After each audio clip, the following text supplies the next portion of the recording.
Christina and Cassi. I'm Keegan. I'm Christina, and I just spent my entire morning, like legit an hour, going down a TikTok rabbit hole. Are you guys ready for the messiness of this situation? Always. Always. Look, in this world we're living in, I will take it. Okay. A distraction? Please. Yes. In this Yes. TikTok economy, yes. Uh-huh. This unassuming TikTok popped across my feed. It is Caitlin Forrester. And she begins to say that her husband broke up with her in September, moved in with her brother's wife in November. Her brother's wife. Her brother's wife. So his brother-in-law's wife. That's right. Okay. Yep. Got it. So Okay. when he left, That is messy already. I'm sorry. I'm like, wait. yes. So when he left, she's out here in LA, right?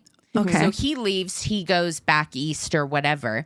He takes all the money from her account. Oh. They have a lease in LA, and he says, good luck paying rent, bitch, and leaves. What? So 2 I'm months. sorry. You can't be the one who cheats and leaves and also Yes. take all the money from the account. Yeah. That is So- Yeah, okay. So those are the facts, right? Them's Okay. just the facts, ma'am. Okay. Now let's go into more detail. Okay. Wait, what does her brother say? Okay.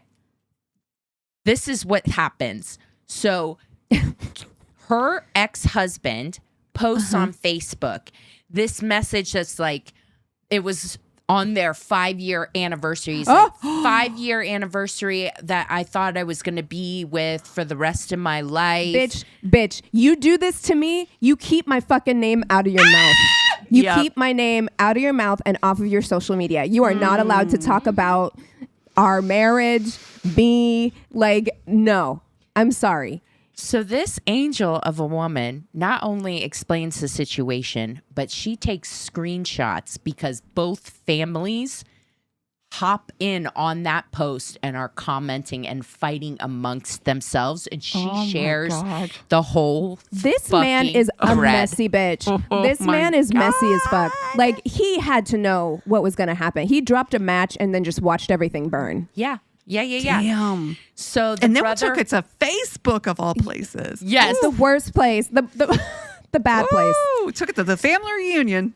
Yep. So the brother's hopping in and is basically like, you fucking abandoned my sister, stole her money, and moved in with my wife. Like, how dare you? Pretty much piece of shit. Okay. So gross. Yeah. So that's starting it off. Then the fucking sister-in-law hops in and is like, basically like, you're both pieces of shit. You're both abusive and blah, Whoa. blah, blah. Like, Hold on. The one he left. Whoa. Okay, hold on. So the woman he left his wife for, yes. his brother-in-law's wife. Who, by the She- way, important detail, is a relationship and family therapist.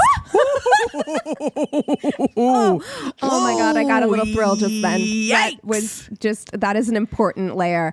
Holy crap. Okay, so I assume they're not together anymore. No. No, They the live to- brother. No, the brother, and the sister-in-law. They're now divorced. Right, but Right. she's hopping in that chat and saying that both men ain't shit. Is she still with the guy who made the post? She's saying the brother and sister ain't shit. That's the brother right. and sister are abusive. They're both abusive?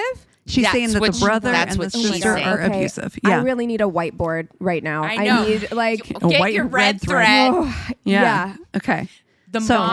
The mom is jumping in. The mom of the wronged parties, we'll say, Okay. is jumping Okay, in. okay. Basically brother, sister, mom. saying, Oh, Yeah. the mom has got to be so mad. These are her babies. You got These are two her of her babies. kids. And they're Okay.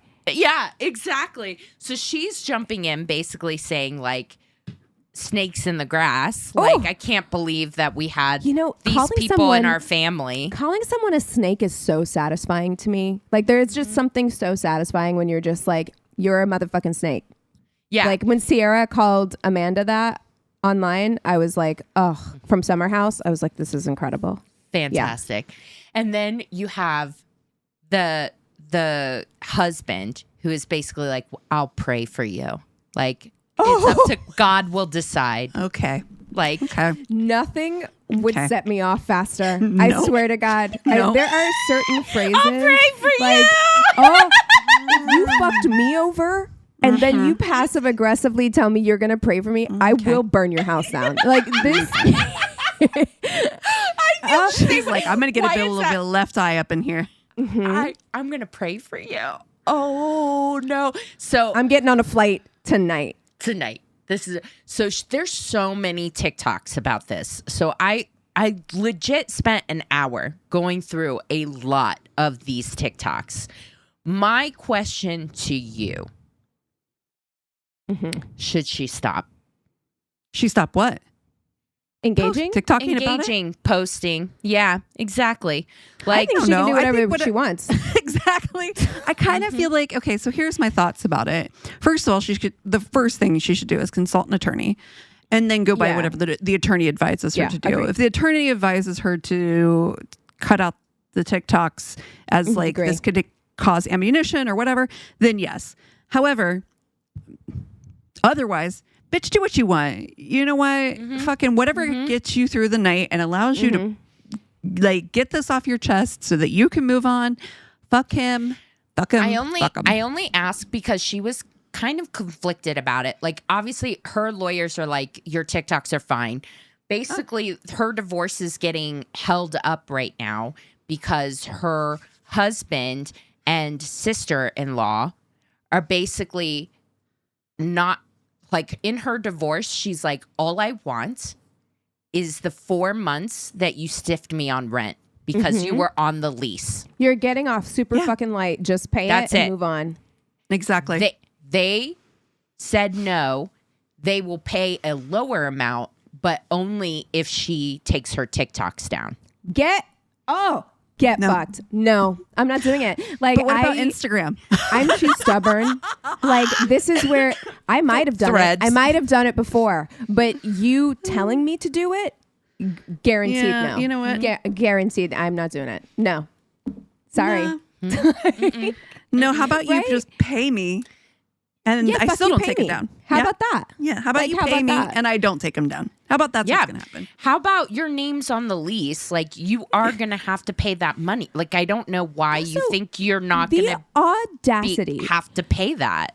The audacity to negotiate with me and then ask me to do something. Like, you're not even saying I'll give you what I owe you and also please take those down. You're saying I'm going to give you less than what you're Yeah. asking and ask you to do something. That's right. Big Are you balls kidding me? on Brad. I am inflamed. Flames coming out of the side of my face. Yeah, that is bonkers behavior. Like, truly insane. I mean, yeah, if she's feeling conflicted about it, ultimately protect your peace. Genuinely protect your peace. If you just psychologically, mentally, emotionally, you just need to get out of this situation and extract yourself from this situation, and taking a lesser amount of money and removing the TikToks is a way to do that for you, and you feel satisfied with that as a solution, a resolution, then do that, because ultimately your peace is the most important thing. Right. And in order for you to move on with your life, sometimes holding on to, you know, self-righteousness or anger or whatever, as a, you know, a justice-oriented person, my inclination is to be like, no, fuck them. But sometimes protecting your peace is more important. So if you need to do that, do that. However, you shouldn't have to. Right. These people suck. The catharsis, Wow. I think, of being able to post, like, and here's the other thing. So the whole fucking argument seems to be around the word affair, okay? Because the timeline is that her and her husband broke up in September, but I guess he was talking on the computer to the sister-in-law. Yeah, of course he was. He moved to go be with her. Yeah, there you don't wasn't a just do that out of relationship nowhere. prior. Yeah, there was a Exactly. prior relationship, so it was an affair. So the sister-in-law is trying to say, like, he didn't move in until November. You guys Okay. were already broken up. It's not an affair. he didn't move in until November. That's fucking baby. So fucking Moving weird, in dude. does not a relationship make. And this is the relationship family therapist licensed saying this stuff. I have to tell you, so often I hear that like watching Real Housewives, several of the housewives' parents are therapists, and they're like the worst moms you've ever seen in your life. And you're like sometimes that happens where you're like, what? How? Why? Yeah. How dare you advice. Exactly. It makes me scared to go to a therapist. I'm like, what are you like in your day to day? But yeah, no, I mean, what a shit situation. And ultimately, those people deserve each other. And like, thank God he showed you his true colors and you weren't locked into that marriage for any longer. But that doesn't make it hurt less. I hope that you and your brother can bond over this. You know, I hope it strengthens your sibling relationship. But yeah, this sucks. But also, like, the method of sharing all of those Facebook messages, that mess, I was like, this is fucking perfection. Someone's taking me through the messiest Facebook post and all of the different comments. Himself. Yes. Like, the lack of self-awareness for that man to post, you're telling on yourself in public? You couldn't waterboard that shit out of me. Right? You care? Are you crazy? He's trying to make it seem like he's like some sort of like victim, or he really thinks this though, that he has to really truly believe it or he wouldn't have posted it. It's two dumb bitches telling each other exactly. Him and the sister-in-law, because they're sitting together talking about how they're the injured parties in this situation. Yeah, I need to share the actual like fucking. I just really want to find the actual. Well, if you find pictures, send them to me and I'll put them in the carousel for the episode on Instagram. He's posting. My struggle is the anvil upon which the spirit is beaten, hardened, and made strong.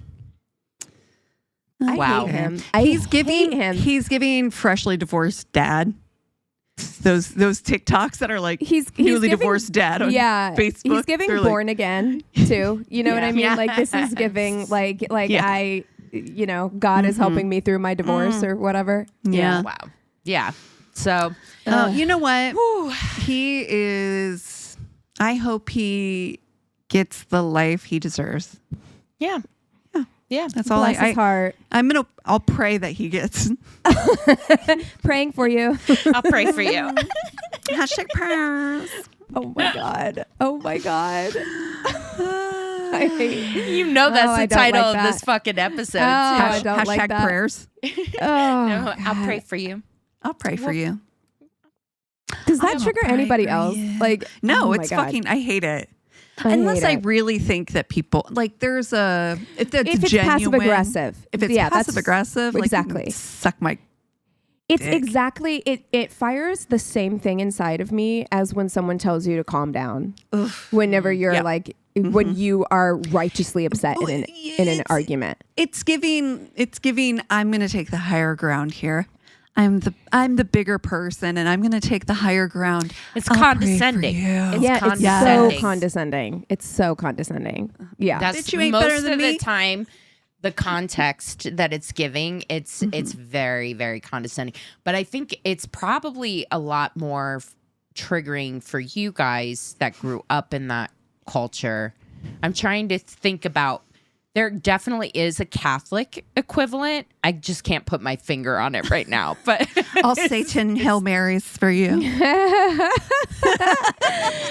Yeah, that's the thing is like I'm actually not one of those people. I get it that there are people who are not religious who are offended when people say that they'll pray for them. I'm not one of those people. I grew up in the church. If it's well intended, if it's genuine, I'm just like I don't have necessarily like the same belief system as you, but if it's well intended and I know you're meaning it in a kind, positive way, then I'm just like, oh, that's fine, that's nice. That doesn't trigger me at all. No. It's when it's like a condescending, like I think I'm better than you. Oh my God.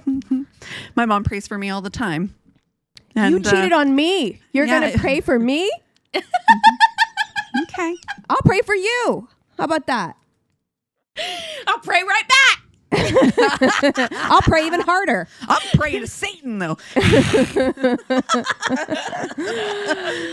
Okay. Well, something cute that I've been seeing on TikTok lately, and it's just made me so happy, is like we're having a Brendan Fraser renaissance right now, which I love and adore. I'm so happy that this man has come back. He seems so freaking sweet. Every time I see him, I still think about his Academy Award speech, and I'm like, this man, so precious, Angel. right? Angel baby. And he was like a huge heartthrob in the 90s, you know. The Mummy movies. George Hot. of the Jungle, Smoking Hot. But he has talked about how difficult it was to like maintain that physique, especially for George of the Jungle, where he was like literally wearing a loincloth. And he gave some interview where he was, because you know he's kind of like sheepish, and he was giving an interview where he was talking about the new Mummy movie that's coming out. And he was kind of apologetically saying that he, you know, knows he's not in as good a shape as he used to be, and he's working hard to get into shape for the Mummy, the new Mummy movie. So freaking precious.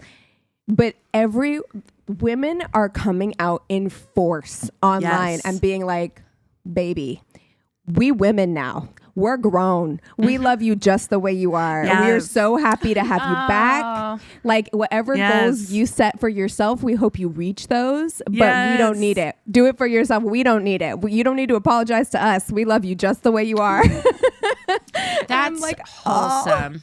So sweet. Like so sweet and so true. Yeah. Like we love Brendan for Brendan. Well, I really hope that also that attitude extends to ourselves as women and other women in the era of GLP-1s, which are an incredible innovation in medicine. But, you know, we're definitely in that time period where thin is in again. And there are a lot of really triggering images and talk online about weight and bodies and everything. So for anybody that struggles with that kind of thing, myself included, be kind to yourself and just a 100%. Reminder that and we change as we get older. Like if we can extend this grace to Brendan Fraser for, you know, being in his 50s and not looking like he's 21 anymore. It's like, we can do this to all not women. 21 anymore. We can do this for other women too. Absolutely. And ourselves. Absolutely. Yeah. Yep. Okay. I know we said we weren't going to do an FMK, but I really want to do Brendan Fraser characters. I really do. Okay. Like, I think it'd be so funny. Is that okay? I'm fine with it. Okay. It's our show. I want to do his character in Bedazzled. Which one? The sunset one? The crying one? Just the main character. Like he goes through all those phases. So we can talk about all of them. But all right. Well, we got to do the Mummy. Of course. Yeah, obviously, yeah. His character in The Mummy. And then George? I mean, you have Encino Man. Encino Man. Oh my God. Jesus. Sexy Born Yesterday. Yeah. Pauly Shore. Ooh. Oh, yikes. To be fair, George of the Jungle and Encino Man are quite similar in that. Yes, that Sexy Born Yesterday, kind of situation. Could go either way. Encino Man's funny. Dude, I was obsessed with that movie when I was a kid. When did that come out? I had to have been like 12 or 13 or something. Yeah, I was in sex. Pauly Shore was huge. Everywhere for a minute. Is wild. Yeah, I don't know. It's funny because peak Pauly Shore, I kind of wasn't into him. And then like kind of after he fell off, the whole MTV thing kind of fell off. He was touring and doing stand-up shows. And I was like, I had a friend who got tickets and took me. And I was like, I don't know. He was fucking phenomenal. He was so funny. He's so liberal. And he was very, talking about politics but in like a very smart way. He's very intellectual. Yeah, it actually know some personal changed my mind. Stories. You know what? About I know people who knew Pauly Shore post his peak, so probably in that time frame. Not great. Yeah, I'll tell you off mic. Yeah. I mean the comedy space. for He's dudes. not. That's a dangerous landmine. Yeah. Yeah. And he grew up in it, right? Yeah. And he was, like you said, like Pauly Shore was like, as weird as it is, he was huge. Yeah. Like he was huge. Yeah. He walked so Dane Cook could run. Oh, Christ. So Matt Rife could skip. Yeah. Yeah. Like, It's very easy to connect the dots. yeah. It's very easy to connect the dots. Oh no. I mean, You know what? I'm I gonna pray for them. I'll pray for you. I'll pray for you. I'm gonna do 10 Hail Marys for them. Okay. Brendan Fraser. We've got The Mummy. We've got Encino Man. And we've got, what was the other one? Bedazzled. Oh, Bedazzled. I already know what I'm gonna do. Go. I think I know what I'm think I going know to what do I'm too. Yeah, I think. Okay, first of all, I have to fucking marry the Mummy. Yeah. I mean, archaeologists. We're gonna be traveling. I mean, my whole life, I've only ever just wanted to be Indiana Jones. Yeah, he's a little Han Solo-esque too. He's got that kind of like little rough.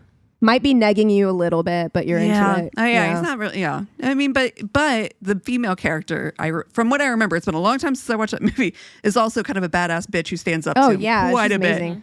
Yeah, and then did I say I was gonna marry him? Yeah, you can change your mind. You're not locked in. I know, because I'm kind of thinking Bedazzled might be a better marriage. Because even though he's kind of, a nerd who thinks that he needs to kind of be this other person, in the end realizes just being himself is the best way to go. Yeah, and I think by being himself, he gets the girl. Yeah, I think post all of his transformations, he would be, but he's giving a little incel-ly. But post all of it, when he's like, oh, I can just be me and I like myself, then you're like, okay, yeah, I could see that. Yeah. This is tough. This is tough because then I'm like, do I want to fuck Encino Man? Because that was my first thought is fuck Encino Man. But then I'm like, I don't want to fuck baby boy. Sexy baby. Yeah. Ugh. Yeah. God, that's gross. Awful. Yeah. That's I know, dead out because for me. Encino Man is hot, but you're like, it is that like, it's not good enough. It is Lilu Multipass. Yeah. Yeah. It's giving disease that just came out of the earth, freshly formed. Oh God, hantavirus. Yeah, here we go, babe. Yeah. Diseases we don't have vaccines for. Yeah, I'm not. Yeah. That's true. I never even thought about that. Yeah. People should think about that more. Before honestly, before you fuck the Little Mermaid, maybe think about that. Apparently, I did see a TikTok that hantavirus can live in men's sperm for like 6 years. Shut up. Shut your fucking mouth. I swear to God. What yes, the fuck? today. I'm never having sex again. Did This is RFK tell horrifying. you that? No, it was an yes, no, you cannot. The hantavirus, man, it's getting real. You can't. Men used to be full of sperm. You see, look, we just had a whole conversation. Kids these days don't have the sperm that they used to have. Teenagers don't have sperm anymore. We just had a whole conversation about how we don't want to transition and are not transitioning to video. But man, occasionally we have conversations on here that I'm like, I wish we could have clipped that little bit and put it up on TikTok. Hantavirus lives in a man's sperm. Oh my God. For like 6 years. 6 years. Yeah. I can't. Oh my God. Okay. All right. Anyway. All right. Back to it. I'm all right. I'm sticking with it. I'm marrying Mummy. I'm marrying Bedazzled. Are you? And then you're gonna fuck the Mummy, aren't you? God damn it. I mean, that makes sense. Yeah. Yeah. I like him when he realizes like and he's got a little bit of confidence. Like that's when I want to come in and I'm interested. Yes. And I'm swooping him up. Yeah. Snag him. Mummy, he's just too he's too neggy for me. He would hurt my feelings. He's roguish. Yes. Yeah. Yeah. You're right. You're right. I want to marry mummy guy. Like that was, I was like, duh, obviously. Like, you know, we go on adventures. I'm surrounded by other hot people constantly. Yeah, I think it would other up hot people. Yeah, but I feel like it ups my hotness level. You know what I mean? Yeah. That's true. Running in that crew of just the finest people you've ever seen. Would you rather be the ugliest person in a hot group of friends, or the hottest person in an ugly group of friends? A less hot group of friends. I've been both. I think I'm ambivalent, honestly. I think I am too. I think I could go either way. I think I'm the happy same to level. be in the middle of either.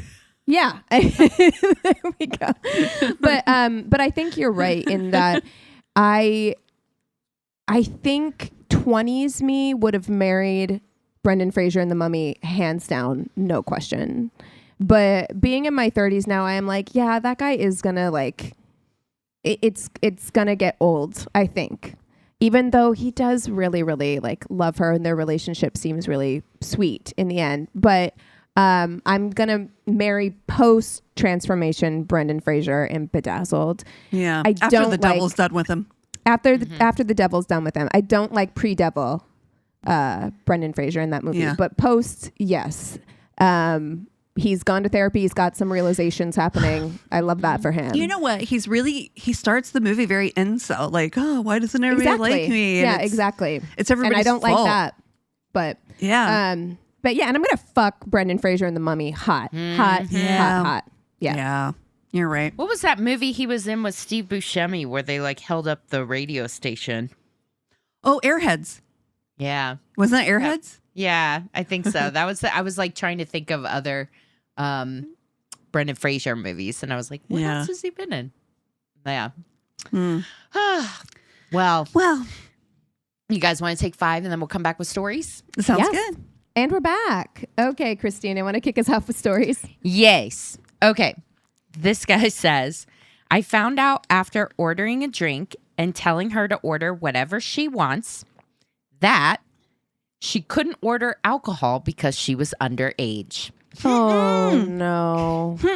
How is this a surprise? No. I just took a drink of water. My stomach dropped out of my ass and onto the floor. We met at a bar, drink in hand. Luckily, she explained that what she meant was she was under 21. And the night we met that I asked her out, she had a friend sneak her into that bar. Turns out she's 19. I was 21. Okay. That's not that bad. Okay. It's not that No bad. worries then. But sure, yeah. Okay. Yeah. At first you're like, what do you mean underage? What do you mean? Well, I assumed they meant under 21, but I also assumed that the writer was a lot older than that. I did too. So, okay. There's a lot. Yeah. I mean, We're still okay. We're safe. We're yeah. Safe-ish, Date went great, I thought.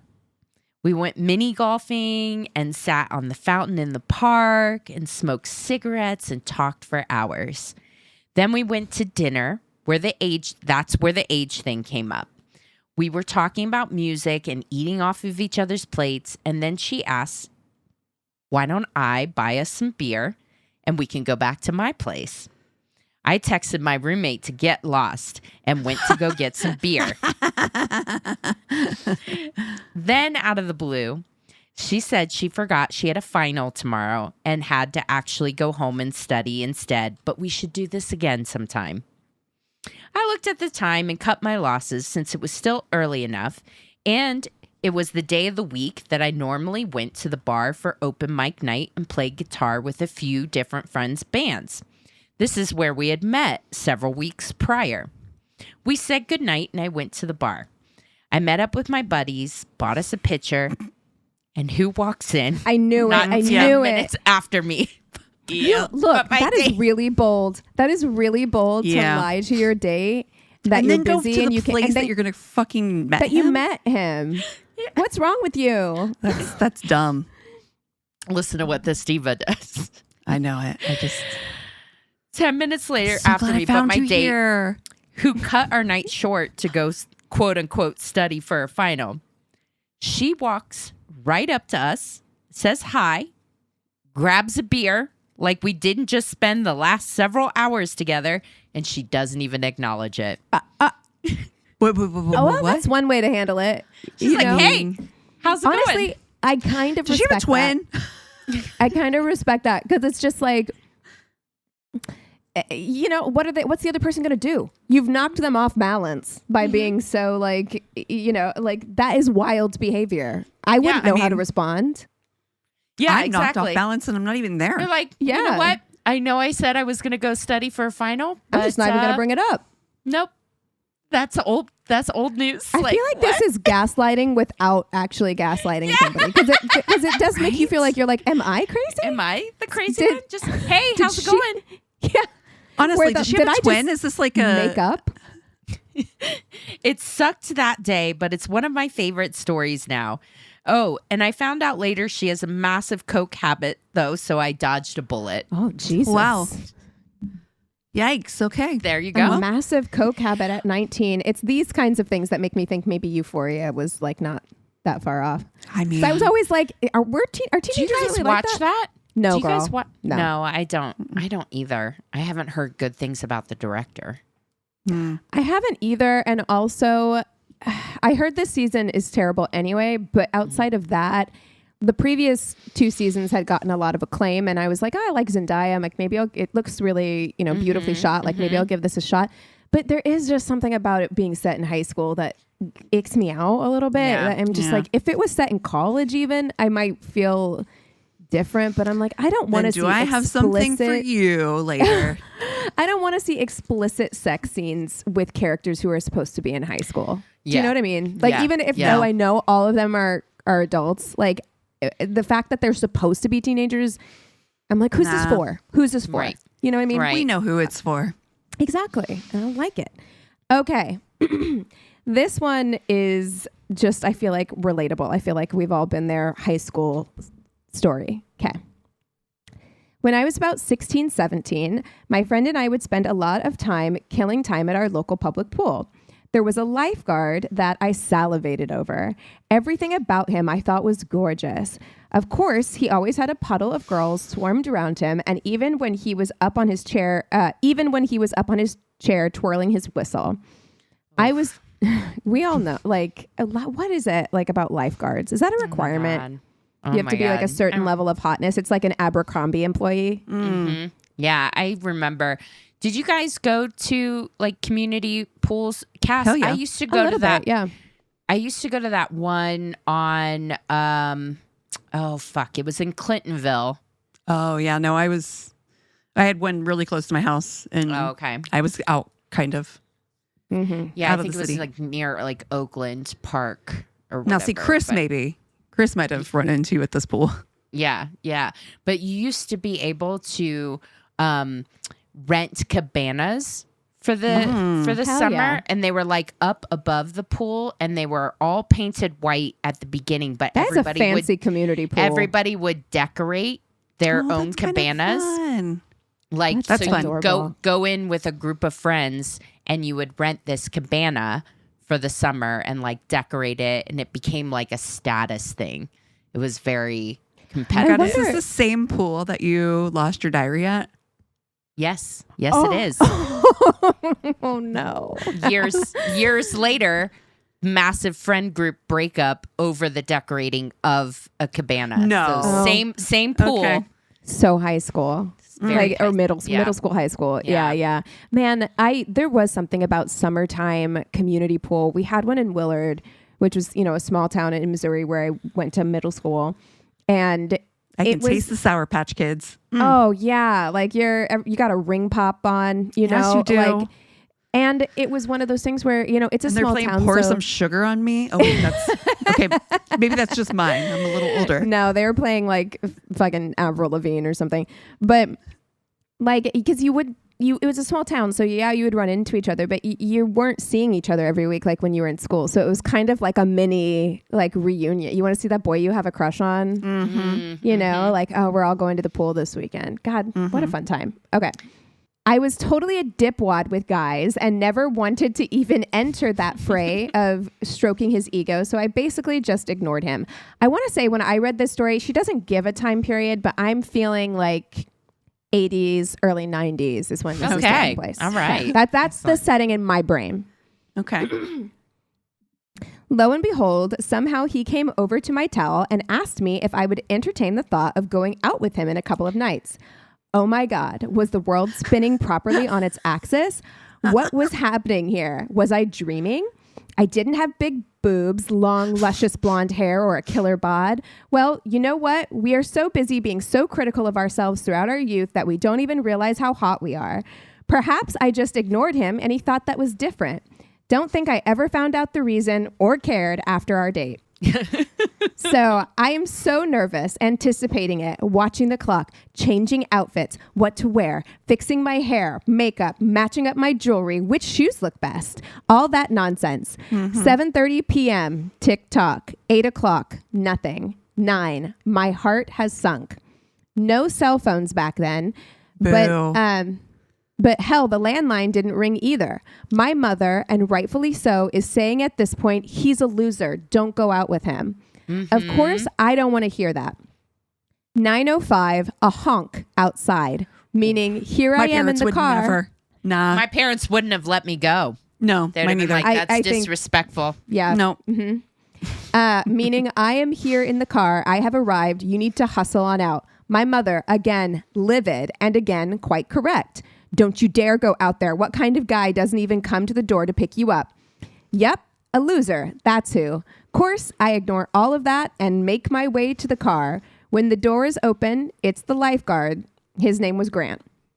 My supposed date with one of his friends from the pool. So that's dangerous. Guy with you. My mom wouldn't have let me get I don't in a think car with two guys. My dad wouldn't have let me. Yeah, my dad would have stopped this. I would have snuck out anyway. But anyway, well, go on. Yeah. Yeah. And they are stoned. Ooh. They passed the joint to me. That's not happening. It was a stupid party we went to, and on the way home, we get a flat tire. He's already dropped the dude home, so he expects me to get out of the car and push while he steers it. I'm sorry, what? You want me to get out of the car? What? Yeah. Oh yeah, right. I get home, no kiss goodnight. That was not happening. Never heard a word from him again, and pool season was over, but beach season was still going strong as the weather was still hot. My same friend and I, along with her sister and friends, went to a blanket beach. And she said, I'm just editing on the fly. She says, like, it's like overpopulated. We've all been to the beach when it's just like, you know, blankets next to blankets, towels next to towels. Yeah. So we find a little piece of sand and put our umbrella and towels on it. Right next to us, who do I see? Yep, you guessed it, along with his longtime girlfriend named Cricket. Oh. Someone had filled me. So this is such an 80s story, right? Cricket, his girlfriend. We lock eyes. Next second, his blanket had vanished along with him and his girlfriend. Fast forward about a year later, I'm still working at a department store, and here comes Grant and Cricket pushing a baby carriage. Yep, ooh. Baby time at barely 18. Ooh. Fast forward 25 years later, the age of online high school social media. He has somehow found my email address through a service and puts out an inquiry note to me asking if I'm the blonde with a nice smile and great little butt who used to be at the pool that one summer, and would I like to get together? No. Oh, honey, 25 years later, like not. You guys are grown. Girl, like you're like 40. Girl, put your fucking crown on. The way that you have lived in this man's head rent-free for 25 years. He found you on like Facebook or some shit. Thank you, Mom. I had that happen this week where really? I don't even know who this is or why I'm on said site. But I get a fucking email notification from a site called classmates.com. Oh, yeah, that's a thing. Yeah, I don't think you even have to be on it. Was looking for me. And I was like, the name is vaguely familiar, but I'm like, oh, it feels good. It really does. It's like almost 30 years. You know what? It makes you feel famous, doesn't it? It's so funny because I literally this week was thinking about a high school friend of mine who was a guy, and in the most vague way, having absolutely nothing to do with my thoughts of him just being what are they single up or to whatever. now? Just I really do. I was like, I really wonder whatever happened to him. So I mean, genuinely, I could know just people be vaguely talk. cool, you know. Oh, of course. I mean, like that was. Or they could be that was the obsessed. As soon as I got MySpace, that was one of the first things I did was like, where are all the people I went to elementary school with?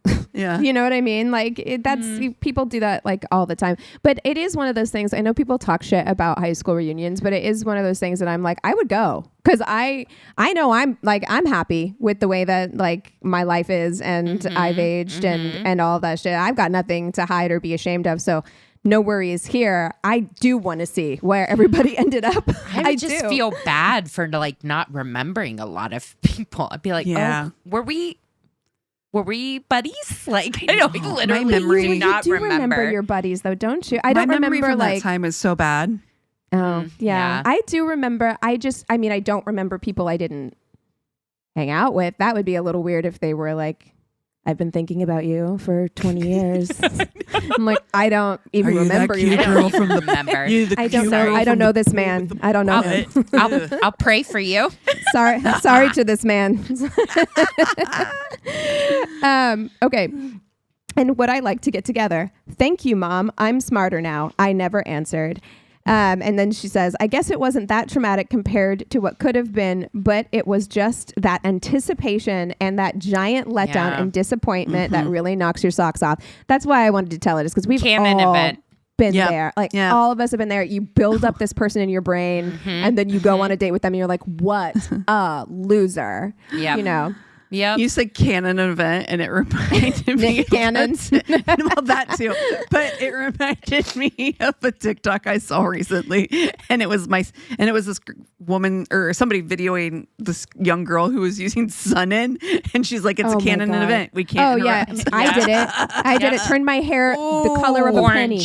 Yeah. My copper. Yeah. Yeah. Yikes. I did oh too. My God. I did too. And it fried it. Like, and everybody would be like, Sun-In is the less damaging, like, alternative. And I'm like, no, it fried the shit out of my hair. Is it just like salt water and lemon juice or something? Hydrogen peroxide. Oh, Jesus. Yeah. So basically, it's just like the stuff that we use as developer in our why did we think that was okay? Like because we didn't know any better. We just saw these cute blondes on TV and we're like, yes, I used to slather myself with like banana boat and it was like negative SPF. It was like this actually oh my God. attracts the sun. SPF. It is actually so fucking bonkers the way that we all would just go out and be in the sun with no protection at all. Yeah, like none. I keep a sunscreen stick in my purse now to like reapply throughout the day. Like I care about sunscreen so much now. I went to tanning beds like so much my senior year. Did you ever do the Playboy bunny sticker in the tanning bed? Of course. Like all my girlfriends used to do that. They'd go to the tanning bed. And where was it? On the hip. On the hip. Always on the hip. And you know what's so funny too is because Willard... You show off your belly button ring and your your Playboy bunny tan thing with your low-rise jeans. Oh my God. And your Sun-In hair. And like Willard was such a small town. Like again, like how do we grow up far apart enough in age, but exactly in the same exact window of like craziness, because it also spanned literally it was middle schoolers doing it through like college age, like all doing the exact same thing. And Willard was a town of like 3,000 people, seriously, at that time. It's grown now, but at the time it was like 3,000 people, and we had multiple tanning places. There were like three different tanning booth places. And one was at a pizza shop, one was at a girl. I tell you, every place in town was also a tanning place. So like the place that we got some booths in the back. Some tanning. The movie place where we would pick up movies. The little hometown movie place had two beds in the back. That's so fucking crazy. Like we were, what a time. What were we doing? Like, what a time. We were so innocent. baby children playing hacky sack. Yep. All right. Okay. So my story says, first date after a 2.5-year relationship and was impatiently waiting for my ex to move his ass out of my home. Ubered myself across town for drinks date. Guy was late because he didn't realize the bar had relocated. His energy immediately gave me the ick. He made me drink alone. He broke the touch barrier by jostling me by my shoulders. Oh, hate that. Hey, I hate that because it's always so obvious too that they're just trying to find a way that they think is acceptable to touch you. Yeah. That and tickling.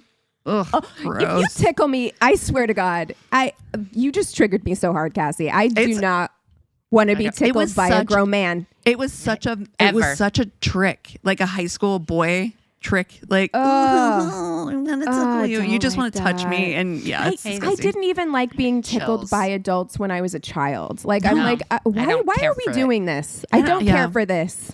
No, it makes you feel out of control. And it is a touch thing, right? It's like you're just trying to find ways to touch me, and I don't like that. Does anyone well, I shouldn't say that because there was an entire documentary about the tickle community. But what I was about to say, does anyone actually like being tickled? And I guess the answer is yes. But I would say most people don't like being tickled. But I think just like anything, sometimes I wake myself up tickling myself. Christina, what did you just say? What?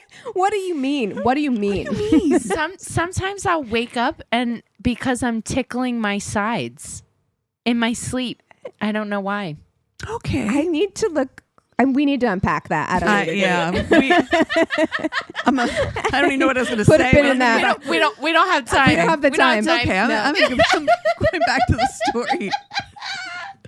You guys don't do that. You don't tickle No, you mean we don't do that? Don't ask that. Like that's. Are you for real right now? Are you fucking with us? I don't even know what to say. What do you mean? Your sides. Like your sides. I've literally never tickled myself. No. I've never tickled myself at all. No. You can't. Like, isn't that the thing? You can't tickle yourself. No. It feels good, but it tickles myself. It's like tickles me awake. And I do it in my sleep. Not often, but often dear enough. Listener, dear reader, if you do this, we need to know about it. If nothing else, to make Christina feel less alone. Because we're not helping here. Sorry. Keegan and I are not being very helpful here. I don't think we've ever looked at her more like, what are you talking about? Like, it's different. It's different. Yep. All right. So anyway. All right. Well, I let him drive me home, but instantly regretted it because he kept calling me a passenger princess and pressuring me to sing along to the songs on his playlist. That has to happen naturally. What? I think if you're singing in the car together, it's one of the most endearing things. If you're partnered up with someone and you guys are on a road trip and you're just jamming together, I think it's so endearing. It's so sweet. But it has to occur naturally. If you don't try and force me to sing with you. So he's pressuring her to sing along, and she says, "My mom essentially tried to make me a child star, so I have a complex about performing against my will." Oh no! So it's even worse. Oh no! She has trauma. She's like, "No, I will not do it." When we got to my apartment building, he said he'd been wondering what it would be like to kiss me from the moment we matched. I said, "Let's find out another time," and exited the car as fast as I could. Needless to say, I sent an anti-ghost text and blocked him the next morning. I had a short fling with a different guy after that, but when I got back on the apps, this guy had super swiped or the equivalent on all 3 dating apps. Awareness is clearly not a skill he has honed. Oh boy. God. Oh, that's Honey. rough. God, he's down bad. Down bad.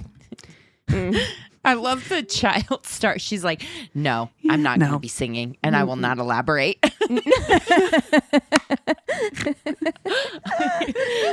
So, I actually, one of this tattoo artist that I know, who used to date the lead singer of a band that I was in, briefly. her family, they like tried to do the Partridge Family thing. Oh, and they like forced her to play the bass and forced her brother to play the drums and stuff like that. And so she also was very weird. Like, despite being incredibly talented bass player, she fucking hated it. She hated it. It ruins like music for her. She was like, I don't really like music anymore because it just makes me think of like her family had her out of school.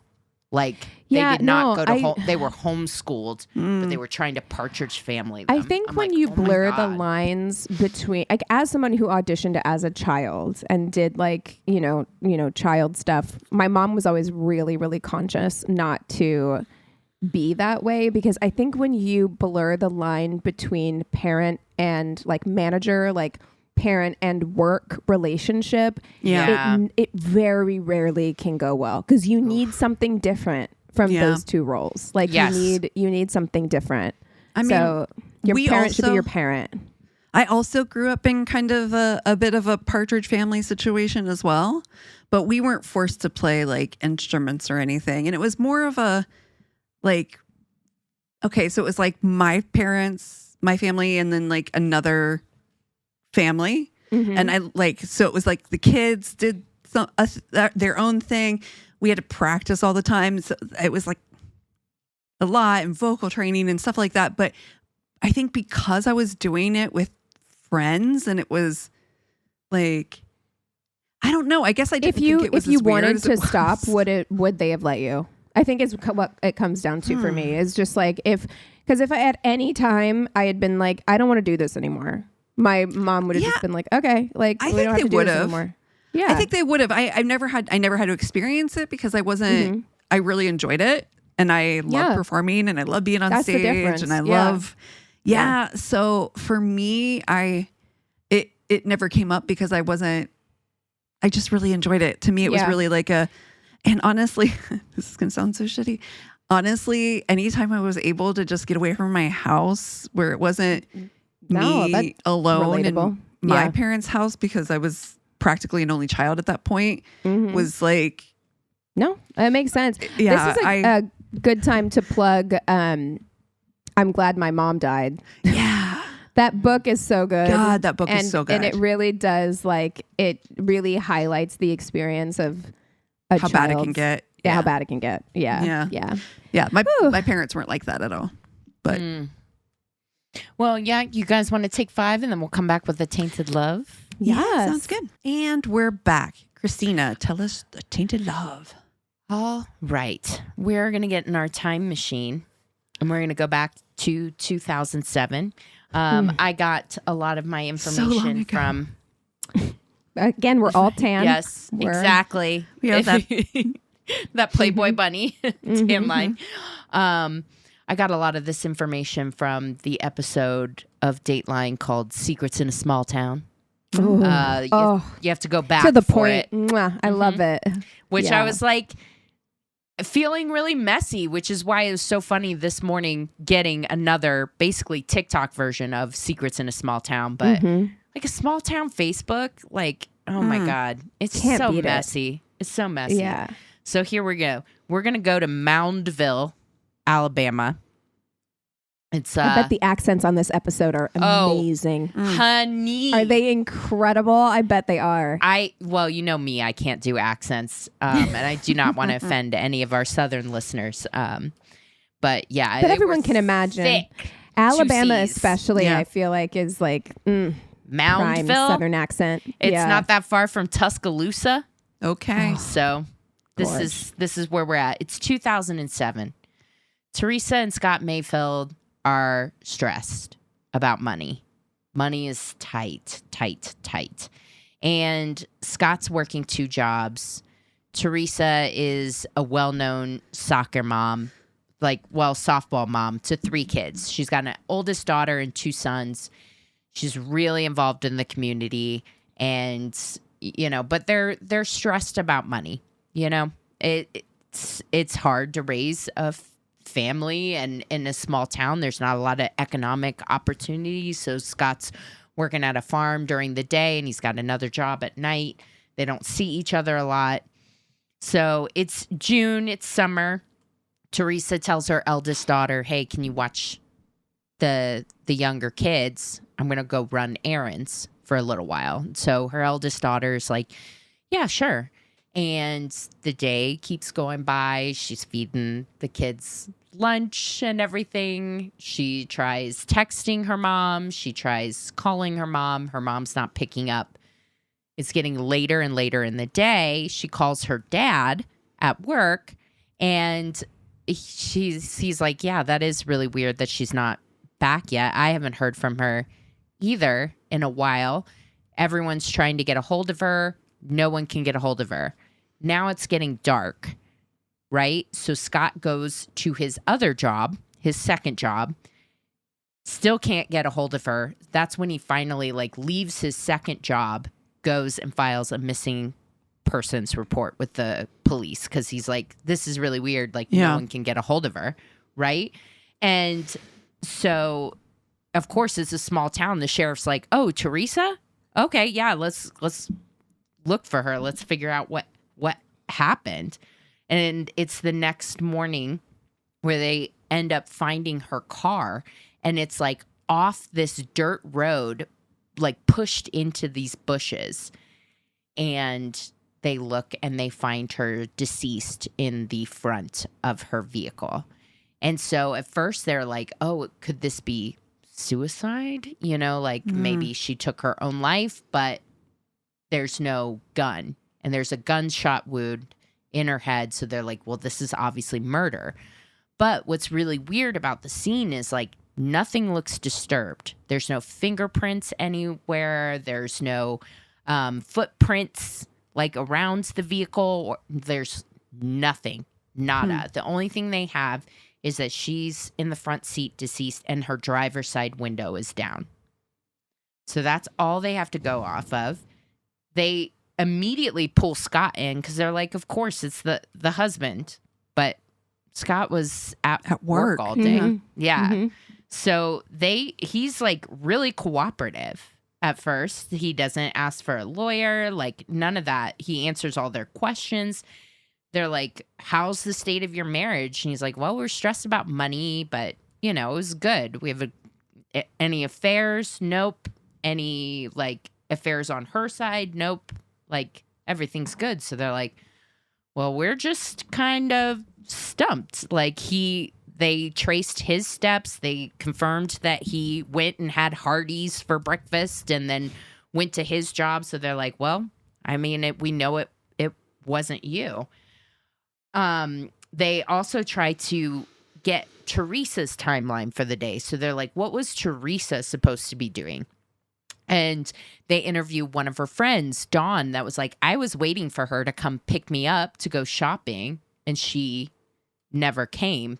So they're like, okay, so it must have happened around this time period in the morning, early in the morning. So they're like, okay, so we're looking at the scene. One of the things that's missing from the scene is Teresa's cell phone, which they're like, that's really weird. So let's go pull the records from her cell phone, see who was calling, kind of try to see any patterns. But they're really confusing because they've built the timeline where they feel like Teresa was killed in the morning. Her cell phone actually calls Scott from Tuscaloosa after they think that she was already dead. And when they asked Scott about his calls with Teresa, during the day, he's like, yeah, we talked in the morning. And then also I got this call in the afternoon. It sounded like it was coming through her car, but I didn't hear anything. Nobody spoke on the line. It was just a blank phone call. Can you imagine butt dialing someone after you've done this and stolen their phone? Mm-hmm. Yeah. Wow. So the police are really stumped. They're like, okay, so what happened? And meanwhile, the family is obviously grieving. She was very, very tight with her mother and her sister, who are still understandably very, very upset, even on the Dateline interview, that they just can't believe this happened. But also, they are telling cops, I know you're talking to Scott, but you need to look closer. Like, we kind of don't fuck with Scott. Mm-hmm. So the cops are like, really? Say more. And they're like, Scott, and wait till you see pictures of this guy too. Scott is a philanderer. He likes to step out and has stepped out before, so much that Teresa and Scott actually got divorced at one point. Wow. For like 3 years and then got remarried. She took him back because she wanted to keep her family together. But I mean, I get it, but divorce is so difficult. Why would Every you get time I married hear again? about people getting divorced and getting married again, I'm like, Why to would the you do same that? person. To the same exactly. person. Exactly. Yeah. No. No, thanks. No. But she wanted to keep the family together, and her mother and sister were like, we tolerate it. When he comes over, we try to be cordial. But in the back of their minds, they're like, you hurt our daughter and our sister at one point. When you have children, I can't imagine how difficult it is. I get it. I'm not like trying to be judgmental because I do understand it must be so hard to end a relationship like that. But yeah, if I was her sister, yeah, exactly. It's just eyes in the back of my head. Correct. Always. So one of the things that they noticed was really weird was they were like, when everything was going down and Scott was at the police station and we're trying to get like our families together, some weird lady came and picked up the young kids. Like, who the fuck's that weird lady? And so they do some digging. The cops are like, okay, yeah, who is that weird lady that I don't know. They go to this apartment complex and she's like, oh yeah, no, Scott's my boyfriend. I'm helping out with his kids. Scott, you're a fucking idiot. Like, why would you have your girlfriend pick up your kids, you idiot? Like, why? Yeah. And also, you don't think that that's going to get back to the cops? Correct. In a small town, like tiny town. It's like the size of the town I live in now. Everybody knows everything. Everybody's business. That is the thing. When I hear these stories where people are running around having affairs, doing all kinds of shit in small towns, I'm like, again, as someone who lived in a small town, are you same? Everybody know, like, you at least got to go into town. Yeah, you got to go into town. It's the worst kept secret ever. Yeah, everybody's gonna know. Everybody's gonna know. They're gonna be like, oh, there's Scott's truck over at Cassie's again, or whatever. Cassie's like, keep me out of it. No, I ain't in this. Keep my name out your mouth. So the cops are like, oh, Scott's your boyfriend. Cool. Like, he's still married. And she's like, what? Because she thought Scott was divorced. Yeah, and I'm sure he was like, here's my divorce decree. Because he has one. Because they got divorced at one time. Mm-hmm. Wow. Yes. Yeah. Okay. So she was like, I thought I was dating like divorced person, not a married person. Shady. So she's understandably pissed at Scott. Yeah. And the cops are like, cool, you want to ask him some questions and record your phone calls? She's like, absolutely. Woman scorned. Mm-hmm. Yeah. She's like, you know what? I would love to, actually. Thank you. I would love to. Glad you for the asked. Opportunity. But he doesn't crack. He's like, I had nothing to do with this. Like, nothing, nada. Like, so they don't really get anything from it. And not only that, like, so the eldest daughter at this point was 17. She's dealing with the fact that her mother was just murdered. And everyone in the town is like looking at Scott like, yeah, you may have been at work, but we still think like you're a piece of shit and you had something to do with this. Suspicious. Yeah, you're suspicious. So the eldest daughter is like, I have an incredible amount of empathy for what that must have been like to go through, because she's defending her dad like 10 toes down. Yeah. She's like, of course, right? No, I think that all the time, because it happens a lot on those like Dateline 48 Hours or whatever, where it's so clear or appears to be clear to everyone else that the other parent was involved. Yeah. And I can never fault the kids, because there might be a moment where I'm just like, come on, this was your mom. Like, this person killed your mom or whatever. But having already lost a parent, I can't imagine having to come to terms with and accept that your other parent, who you also love, was involved in this thing. And if you do admit that to yourself, you're also admitting that you're going to lose them. Yeah. You know? Yeah. And like that.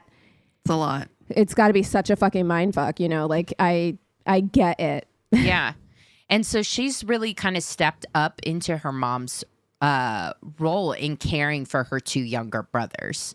So she is like doing all of the house labor as a 17-year-old girl while Scott's still working his two jobs. You know, meanwhile, wait. How do you have time for this? 2 jobs and a mistress and a family? Yeah, you're dropping the ball somewhere. Like, somebody's not getting your full attention. Obviously. You know? Well, who's not, I mean, at this stage, who's not getting your full attention are your children because you've parentified your eldest daughter. Yeah. Where it's just like, hey, maybe if you did less fucking around, you could do more single dadding at this point instead of making your eldest daughter be a parent. All of it. Yeah, exactly. So by this point, there's been a year. There's no real leads, nothing. Teresa's mom starts putting posters around town, like trying to be like, hey, if you know anything, like keep it alive in a small town to generate information. But somebody keeps taking the posters down. The mom thinks it's Scott. Time to put a camera up. It's actually figure out who's doing that. It's the eldest daughter. She's like, it was really bothering me having to see my mom's face around everywhere. And it's just so sad. So now it's like 2 years. There's still nothing. They do a memorial in the town.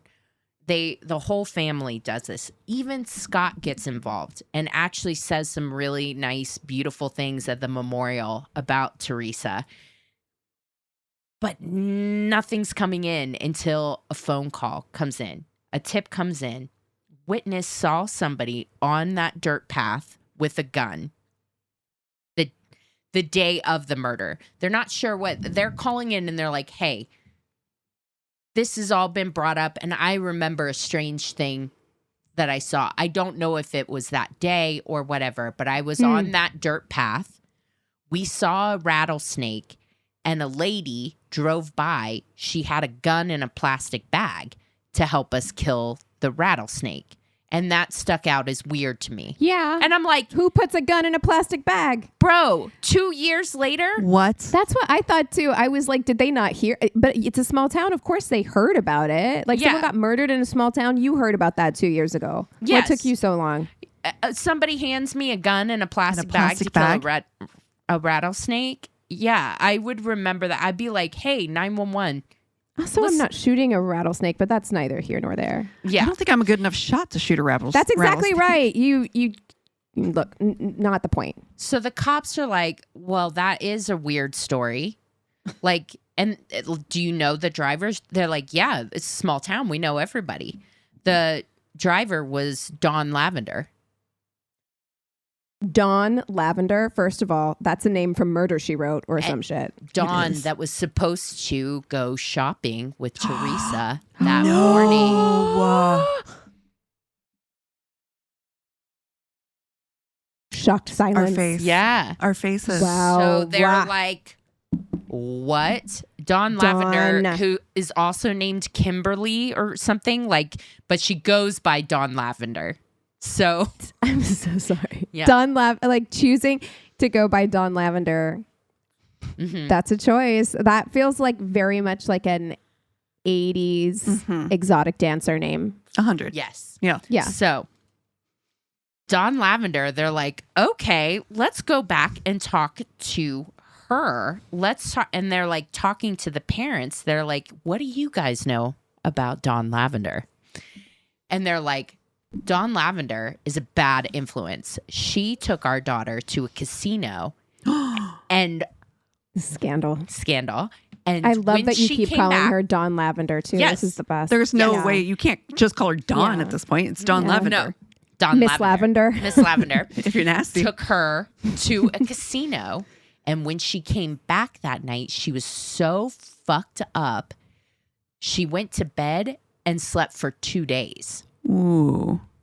That feels like more than And the normal amount is fucked up. Yeah. That's so out of character for Teresa. First of all, she didn't drink to excess or anything like that. So it was so weird and so out of character that it was very memorable. And her mom and her sister was like, don't hang out with her anymore. She's a bad influence.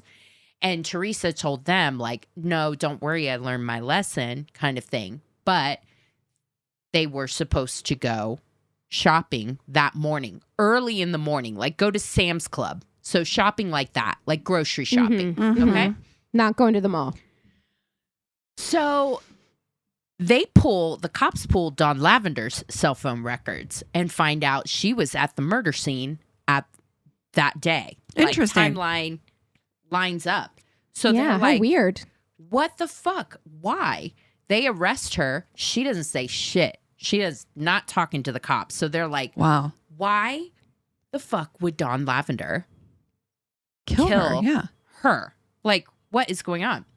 So at the same time, they also pick up Scott at this point because they're like, we don't know, but we feel like Scott's going to be involved. Yeah, 100%. I'm like, what could it be? So this much stuff serial philanderer and Dawn Lavender. Like, I have a feeling I can put the pieces together, but you tell me if I'm wrong. So what they do is they end up arresting her. She's not saying shit. She's sitting in jail though. And other people from the jail are like, hey, by the way, this bitch is talking mad shit. And so they're like, cool. They wire up her cellmate. And Dawn Lavender starts talking mad game. She spills the whole fucking thing. Amazing. Details, timeline, receipts, Wow. all of it. Look, when will we learn that you cannot talk just because you're in jail with other criminals does not mean not your that friends. you can trust them. No. Like, you're not on the same side. Like, what are you doing? And shut up. Yeah. If anything, She spills the whole fucking thing. She's talking about, she's like, she called Teresa and basically was like, hey, my car's broken down. Can you pick me up? And we'll go to Sam's Club. And Teresa is like, oh, of course. Yeah, I had to go to Sam's Club anyways. Yeah, it's your friend. Basically, she's like, meet me at this dirt road. You can pick me up or whatever. So Teresa goes, rolls down her window. Dawn shoots her in the head. And she's talking to this cellmate, basically saying, I just need to act like poor victim Donnie and nobody suspects me. But they don't know I'm a cold-blooded killer. Also, Dawn, sorry to break it to you. You're in a jail cell, so I think they suspect you. Yeah, I they're think they on might to you. suspect you. Yeah, like, what are you talking about? She even goes into detail. She's like, oh, yeah, no, I definitely also tried to poison her before. I mashed up a bunch of stuff and put it in a drink at the casino when we went out. But, Why? I mean, and she says on tape, I mean, we tried overdosing her. Yeah. Oh, okay, there it is. There. Yeah. And she's fucking Scott. She calls herself a hitman for Scott. And basically details how she was supposed to get $20K. So they're like, there it is. Because I thought for sure they don't have a relationship. They don't. She's just the money. She's just trying to get the money. That's a To your twist. I'm surprised. I thought. friend? Yeah. You're going to shoot your friend? Were they ever friends? Because No, I mean, clearly not. Yeah, I mean, because the first time they really hung out was to go to the casino, and she was already about to ready to poison her. So yeah, exactly. So apparently, and then everybody starts coming forward from this small town. Many people are like, "Hey, Scott tried to give me $500." Sir, what are you doing? What are we talking? Like, it's 2 years later? Stop talking to people. Like, also that 2 years later, you couldn't get one of these people to come forward sooner. And then secondly, I don't care, small town, big town, wherever you are, people have to stop just willy-nilly soliciting people for hitmen. Yeah. What are we doing? Why? Dude, he gave this guy named Willie $15,000, and Willie just took his money and didn't do shit about it. Didn't say anything. Willie, you could have gone to the fucking cops. Yeah. No. all these people are coming out of the woodwork now. There's like 4 of these people. Do I just at least underestimate my fellow human beings in thinking that no, do I just not believe in myself enough to think that like no one I'm going to ask is going to be like, oh yeah, I'll kill that person for you. But no. What in the what? No. What world do you live in that you think you can just approach somebody and ask small that towns question? are weird though, aren't they? they really are strange. Like, now that I think about really it, I'm is. like, I know about a handful of people that I could probably just. I mean, it's my small town, you know. In a small town, yeah. Yeah.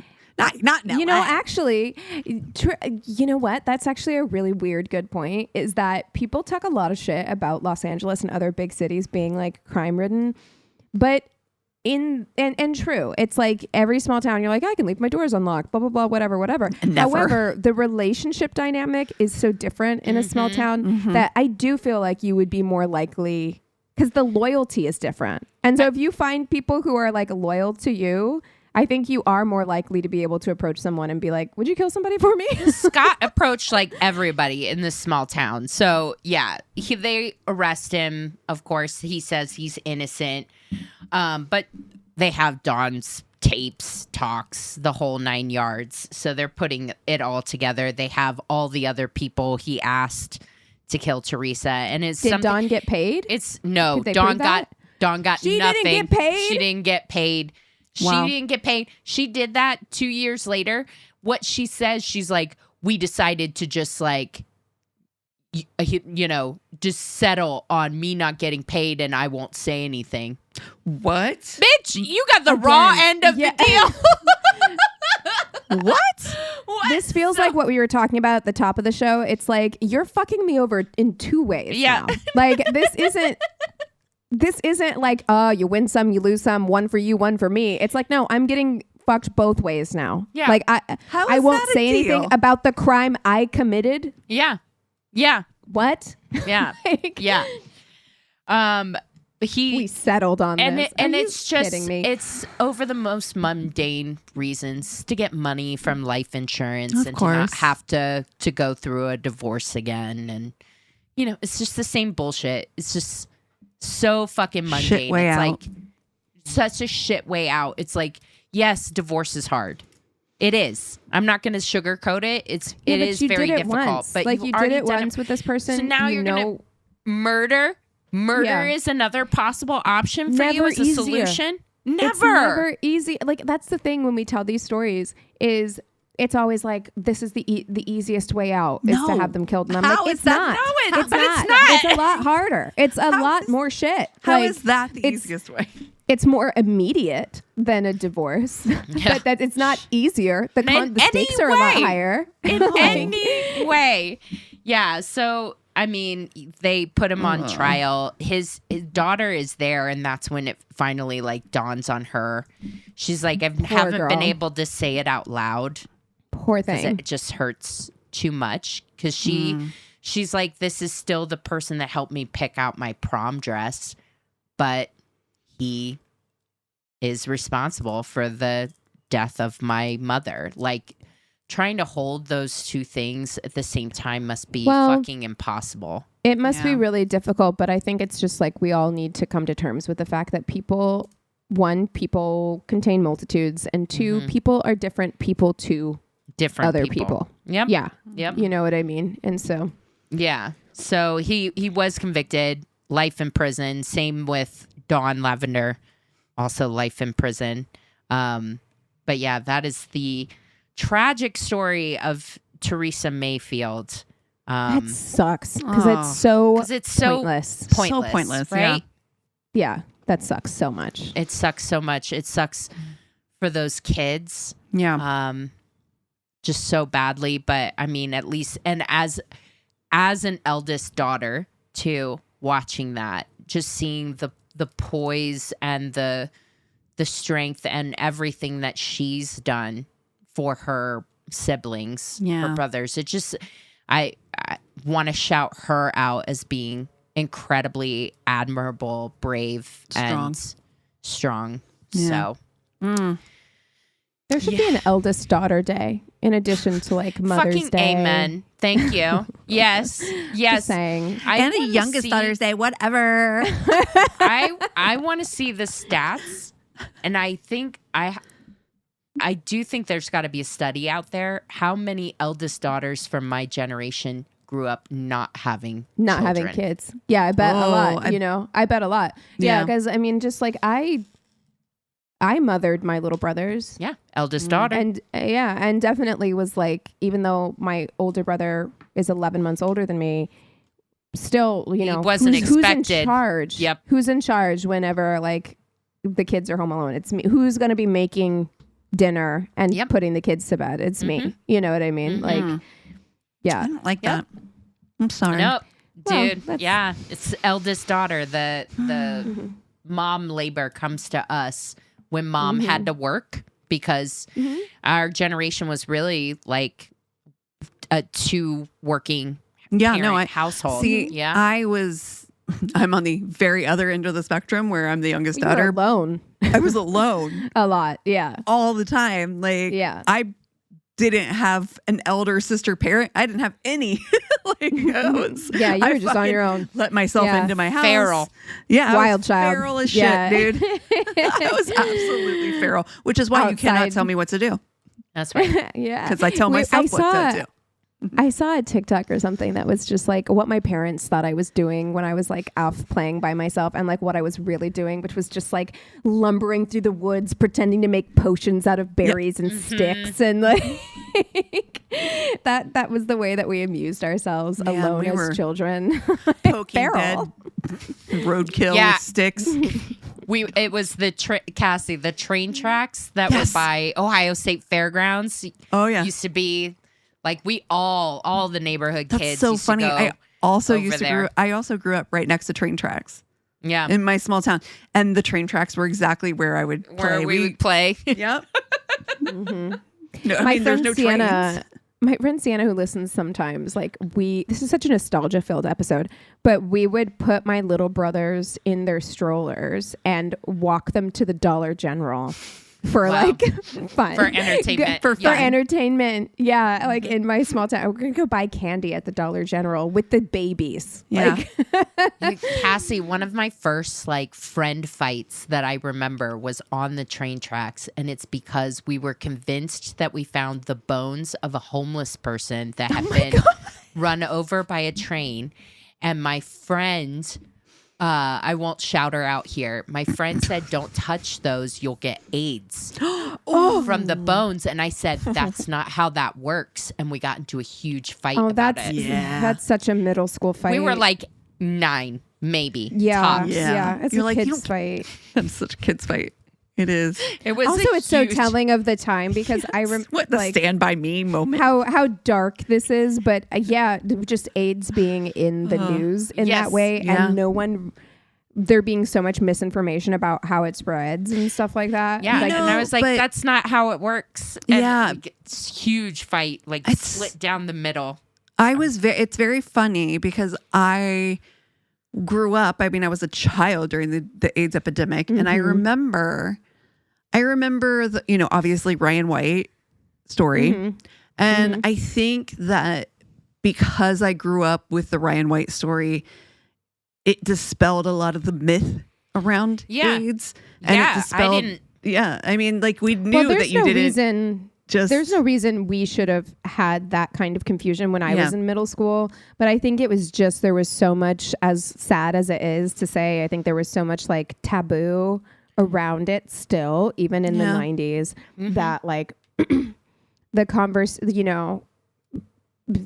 that with elementary school students, and like, the way that kids are, the way that they would talk about that and throw things around as an insult or whatever, I mean, we used to say you're gay, like it was exactly, but it was like when cue the Hillary Duff commercial. Yeah, by the way, when we would say that, like we never actually meant like homosexual. No, that's the problem. Is that it was like exactly. It was a synonym for stupid, which is so like shitty. Yeah, you know.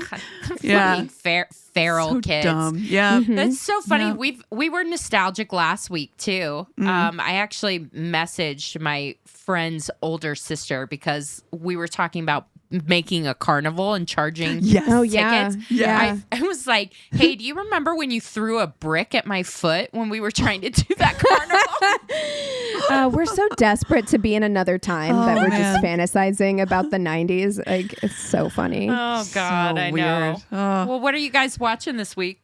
I have two things. First of all, I read a book that I think you guys will both like. It's called The Heaven and Earth Grocery Store. If you haven't already. Oh, yes, I've heard of this. It's on my list. Keegan, TBR. read it ASAP Okay, or listen to okay. it. I listened to it. Okay. It is dynamite. Give me It's the dynamite. vibes. What's it going to make me feel? It's going to make you feel, it gives me the same feelings that I get from fried green tomatoes.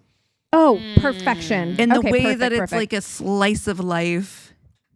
It's Yes. a little bit of a crime in the background. Okay. Background. Love it because I'm coming to the end. I'm reading Summer of Night right now, which is a horror, kind of like kids on bikes horror book. And and I'm loving it, but some feel good energy with a little crime element. Great. Yeah. Perfect. It's okay. So it gives me that in that way that it's like, there's like this through thread of this like nostalgic story that happens in like the 30s or whatever.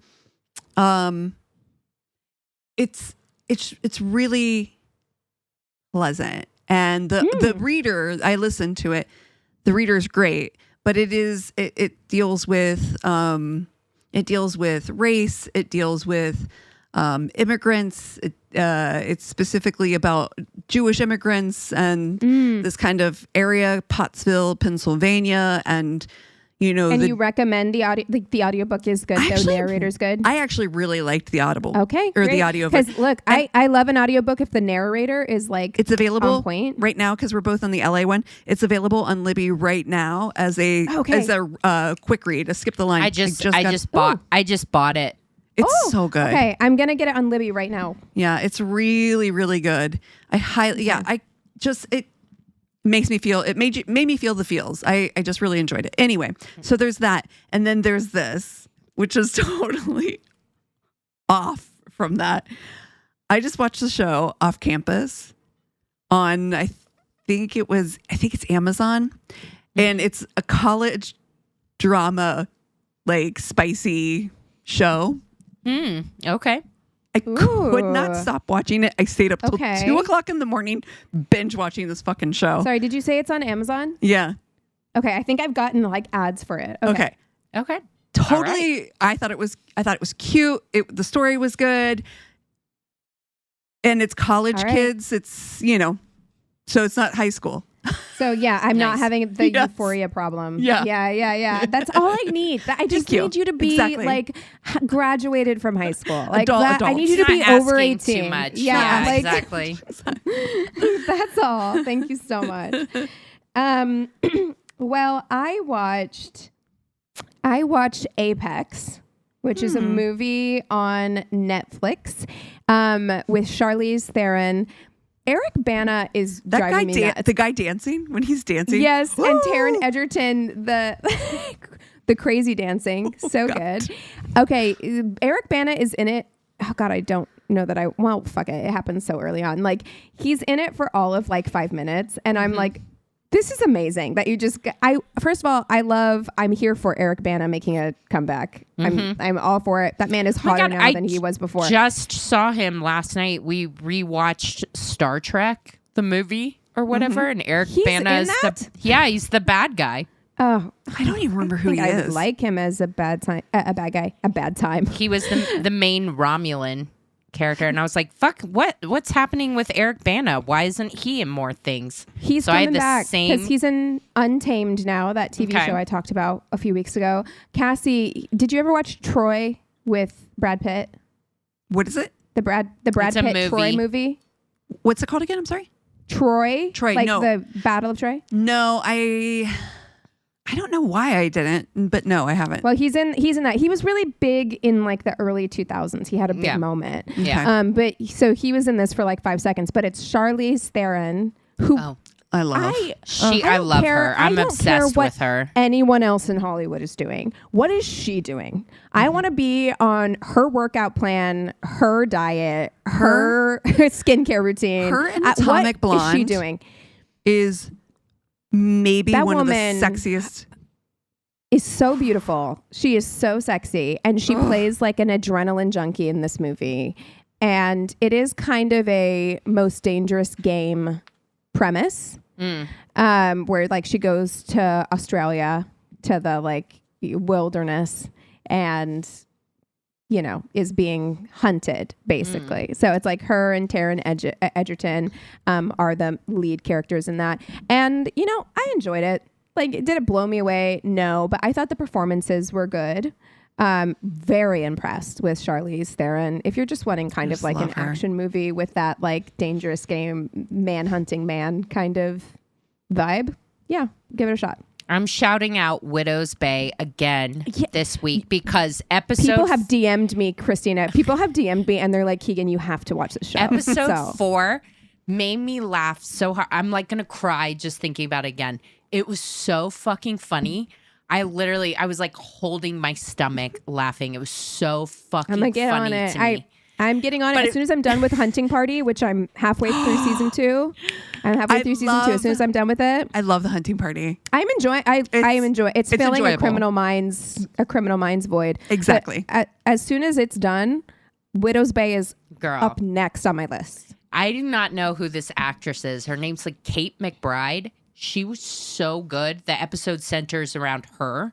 And like everything, Keegan, I think you'll appreciate it so much because it's almost giving like a scary movie vibe. Do you know what I mean? Like it's lampooning all of this. It's can be actually scary at times, but it's making fun of the genre.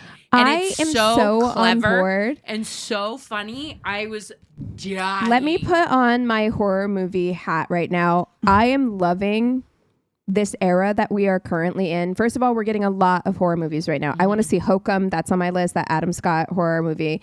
But in addition to that, we are in an era of kind of silly horror that I am fucking loving. Like I love a like barbarian. a silly horror. Yeah, I love a Ready or Not. I love even Long Legs, which is like serious toned, but or like Weapons. I love that we're in this era of kind of like over the top, a little cheeky. Yes, a little cheeky, a little campy. But I hate jump scares. Feeling it. That's the thing. You're gonna have problems.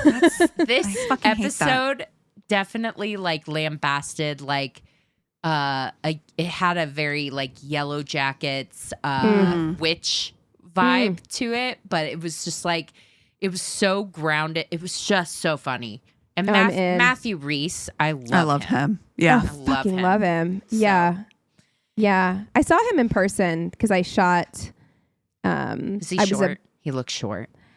I was background for Perry Mason. That's right. So he's not that. He's taller so than angry me, that show got canceled. I love it. Was bad timing with with pandemic. That's really I think what did it. But yeah, he's taller than me. But I mean that's not saying he's probably your height, Christina. He's probably like 5'8". Okay. Yeah. Oh, well, if you guys have a book we should read or a show that we need to watch, if you have a terrible date story, if you want to pray for us, go to our one-stop shop. Only if you mean it, bitch. Only if you mean it. Go to our one-stop shop of a website. It's myworstdatepodcast.com, and we love you so much. Cheers.